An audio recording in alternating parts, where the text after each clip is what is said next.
পরকীয়া সম্পর্ক কতটা নৈতিকতা বিবর্জিত প্রাণীতে রূপান্তরিত করেছিল মাইকেল মধুসূদন দত্তকে আপনি জানলে আপনার গায়ের লোম শিউরে উঠবে।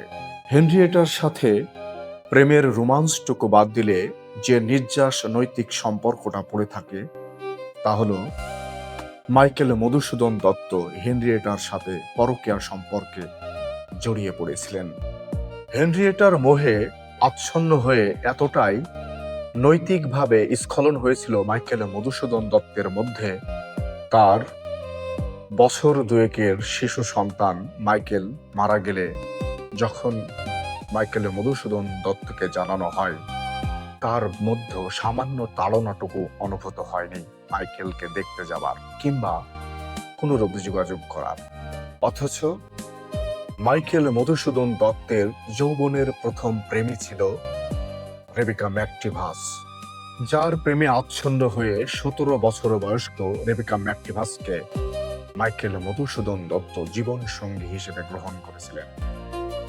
8 বছরের সংসার, চারটি সন্তান, সবকিছু ফেলে দিয়ে চলে যান হেনরিয়েটার কাছে। এ এক কঠিন হৃদয় বিদারক অবস্থা। এজন্যই বুঝি কবি জীবনানন্দ দাশ বলেছিলেন, পৃথিবীর পুরনো পথের রেখা হয়ে যায় ক্ষয়, প্রেম ধীরে মুছে যায়, নক্ষত্রেরও একদিন মরে যেতে হয়। হেনরিয়েটা তার জীবনের সব সুখ এই সীমাহীন দিশেহারা পাগলপাড়া অবিবেচক লোকটার জন্যই সারা জীবন বিসর্জন দিয়েছিলেন। অবর্ণনীয় দুঃখ আর দারিদ্র্যের কষাঘাতে জর্জরিত হয়েও সারাটি জীবন হেনরিয়েটা মাইকেল মধুসূদন দত্তের সাথে রয়ে গিয়েছিলেন। নৈতিক স্খলনের আরেকটি চূড়ান্ত পর্যায় হল আইনগতভাবে কোনরূপ ছাড়াছাড়ি না করেই হেনরিয়েটার সাথে বিবাহ বহির্ভূতভাবে একই ছাদের নিচে দীর্ঘ 17 বছর ছিলেন মাইকেল মধুসূদন দত্ত। একবার ভাবুন তো, রেবেকা ম্যাকটিভাসের চারটি সন্তানের মধ্যে মাইকেলকে হারিয়ে বাকি যে 3টি সন্তান ছিল তাদের নিয়ে কি অবস্থায় দিন পার হচ্ছিল মাইকেল মধুসূদন দত্তের মধ্যে। এই নিয়ে ন্যূনতম তাড়নাবোধ ছিল না।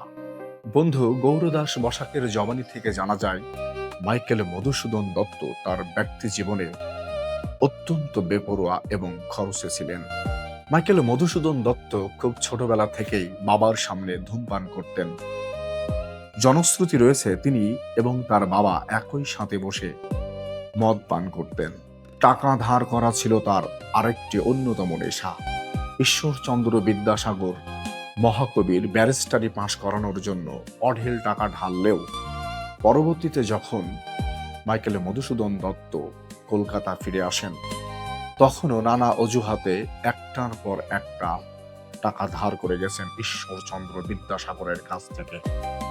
একসময় ঈশ্বরচন্দ্র বিদ্যাসাগরও অপারগতা প্রকাশ করেন। এতটাই খামখেয়ালি ছিলেন কবি মাইকেল মধুসূদন দত্ত।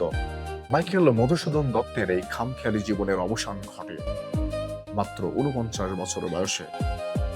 প্রশ্ন জাগে, যদি মাইকেল মধুসূদন দত্ত এতটা খামখেয়ালিপূর্ণ না হয়ে স্বাভাবিক জীবন যাপন করত, তাহলে হয়তো বাংলা সাহিত্য আরো বেশি সমৃদ্ধ হতো।